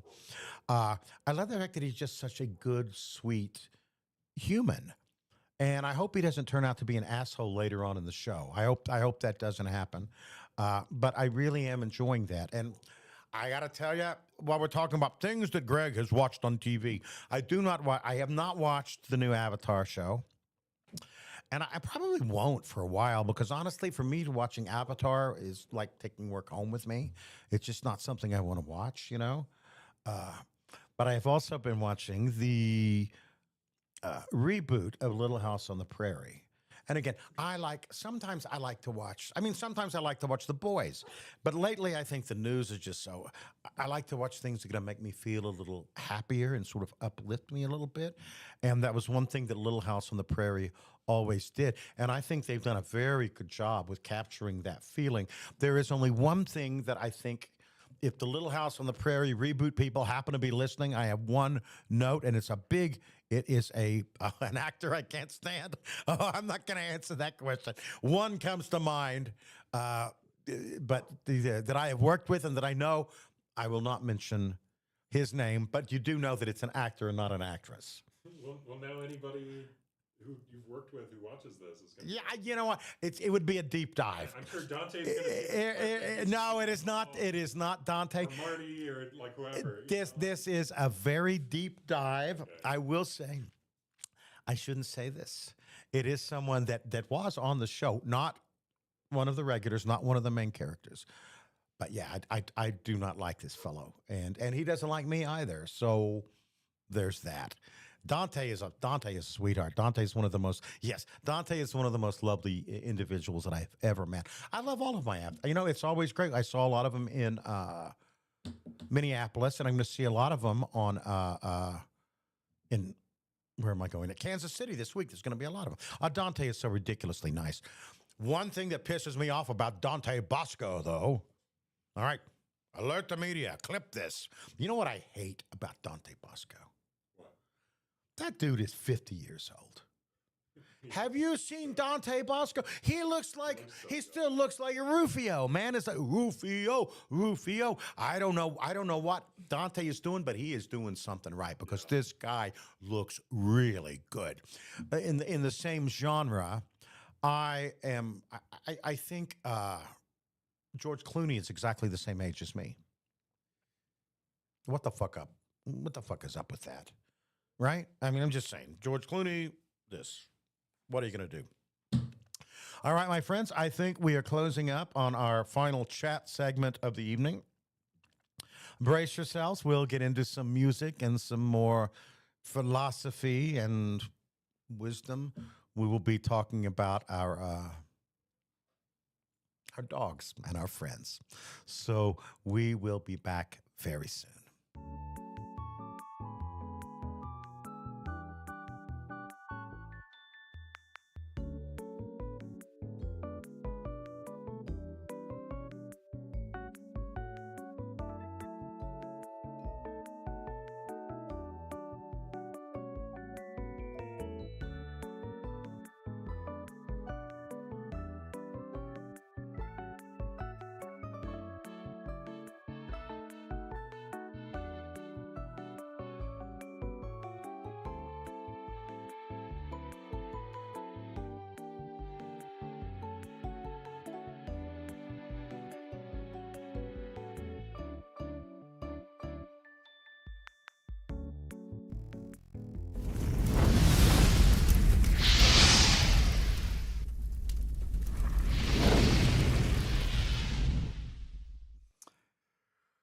So, we started out tonight talking about two alien species learning how to love each other. I think dogs may have done a better job of it than we have. They learned our voices, our faces, our moods, and we just sort of and imperfectly learned them. Now, I'm probably wrong about what Callie thinks when she looks at me, but I'm pretty sure it does contain the word cocksucker. Still, we have learned enough to become a family. Callie and Molly, she's right there. They're different from me, you know? They're the first dogs I have ever had time to be friends with. Callie came to us during COVID, and the day we brought her home from the shelter, we got notice that we had received our appointments to get the vaccine, right? You know, the vaccine, huzzah, man, we got the dog, we're getting the jab. Maybe this fucking COVID nightmare is ending. And speaking of the jab, I have had approximately 6 jabs now. It's weird that I'm still alive, right? But I digress. 3 years later, Molly hit our quiet little life like a 50-pound wrecking ball.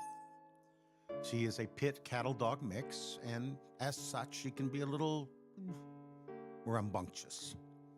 We struggled with her for months, and today, I adore Molly. I am totally smitten. She's strong enough to do some damage, but she is also the biggest pussy cat I have ever encountered, including all our actual pussy cats. Is something making a noise in the alley? Well, Molly will come inside and alert Callie, and Callie is the one who will cut you, bitch. Molly's full name is the unsinkable Molly Magoo Brown. Magoo was my first dog. And Molly, well, Molly may well be my last. Mel and I talk about getting another dog, but I don't think we will. We're all living on dog years now, you know. We don't want to bring another animal into our lives and leave somebody else to take care of them. I do want to see these little girls through to the bitter end, and the end will most assuredly be bitter. But that's the pact. We feed them, we protect them, we give them a home. And when staying becomes harder than leaving, we have to protect them then too. With Gertie, I remember holding her so tightly. And I briefly considered a panicked escape from the vet's office. No. They can't have you. We are not doing this. Except we did. Because of course we did. Because we loved her. And that is one of the hardest things anybody can ever do, my nieces and nephews, and it's also one of the kindest. All of our animals rest in little wooden boxes now. Someday, Melissa and I will be ashes too, and we want all of those ashes mixed up together, you know? Dogs, cats, us. That is a good deal, and I will readily take it. Dogs teach us to forgive quickly and to be delighted when somebody comes home. Dogs teach us to take a fucking nap. And perhaps most importantly of all, they teach us that we do not have to be exactly the same to love one another. Don't even have to speak the same language. So, for all of mine and for all of yours, the ones beside you right now tonight, and the ones that you miss and you will always miss. Bless the beasts and the children.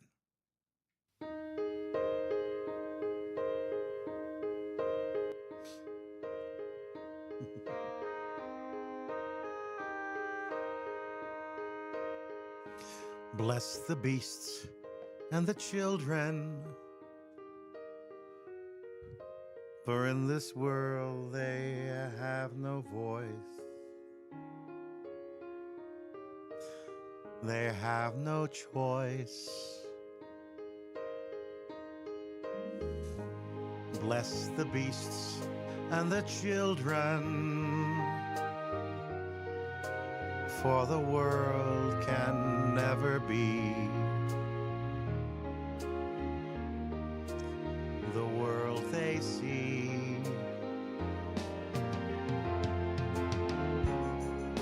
Light their way when the darkness surrounds them.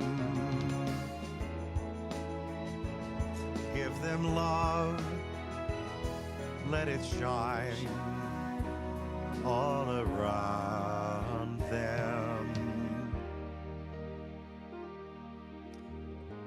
Bless the beasts and the children. Give them shelter from the storm.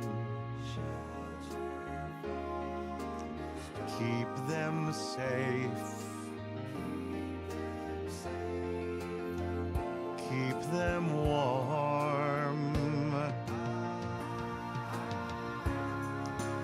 light their way when the darkness surrounds them. Give them love, let it shine all around them.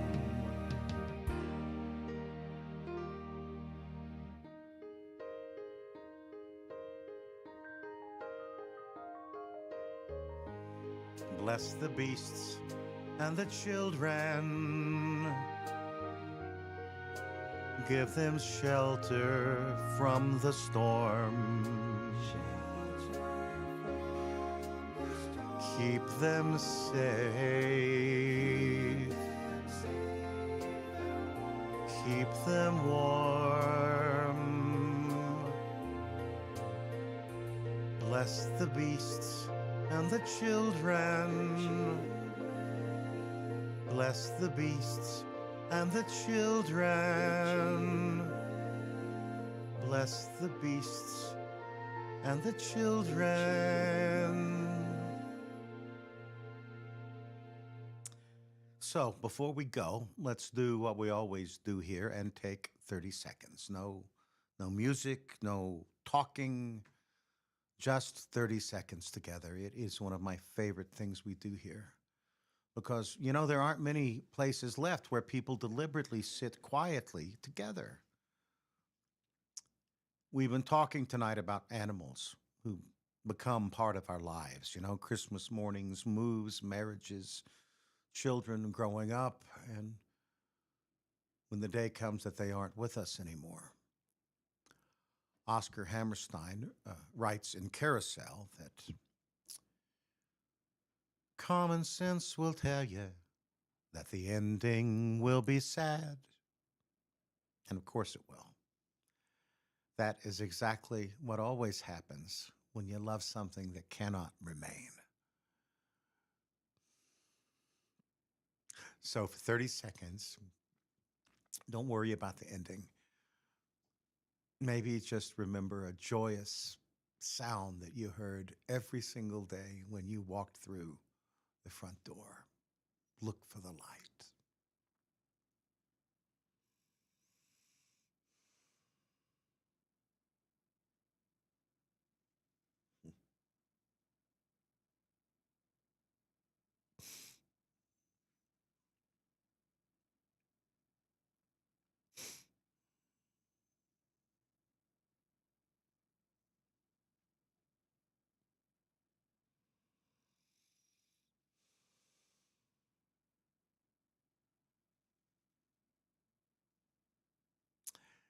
Thank you for that, folks. My nieces and nephews. You know, the reason the ending is sad, I think, is because everything that came before it was so good. And that's, I think, might be the whole deal. Animals come into our lives. They make a mess. They eat things they should not eat. They scare the shit out of us. They cost us money, and they break our hearts.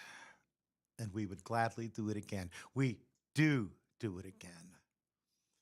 Because for however long we're lucky enough to have them, our best friends make our houses just a little bit warmer. They make us laugh. They get us through things they don't even know we're going through. And they also, they teach us something very simple and very profound about love. Here is wisdom, my nieces and nephews. Be happy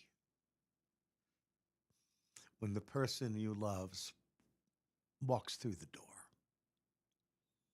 It's not a bad way to live.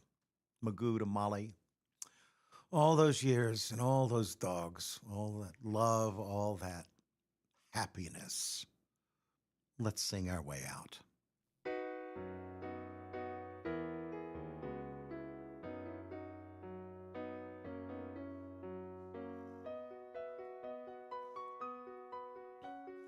Happiness is finding a pencil, pizza with sausage, telling the time. Happiness is learning to whistle, tying your shoe for the very first time. Happiness is singing together when day is through, and happiness is those who sing with you.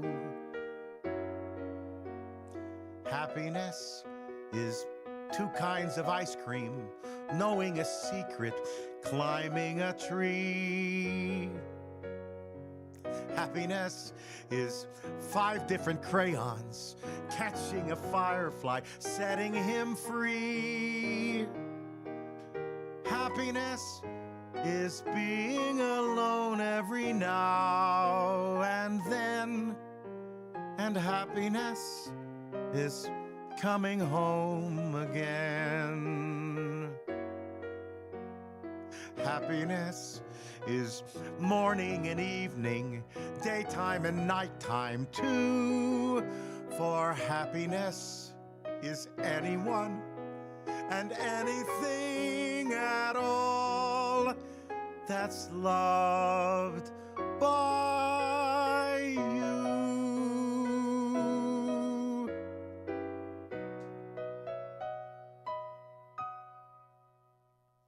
Molly's asleep right down here. You can't see her. Well, that's our show, my nieces and nephews. If you like what we're doing here, please follow the channel. Subscribe if you can. Share the show. Clip something that moved you or made you laugh and throw it out there into the world. You know, the internet has plenty of places to be angry and plenty of people, yelling at each other. I would like this show to contribute something else. For a couple of hours each week, we sit together and we remember that we belong to each other in an internet filled with rage. I truly believe that this weird-ass little show can be an act of quiet rebellion. So please, help us find some other rebels.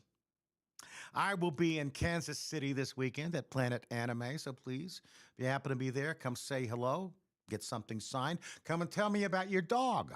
I will probably show pictures of mine, whether you ask or not.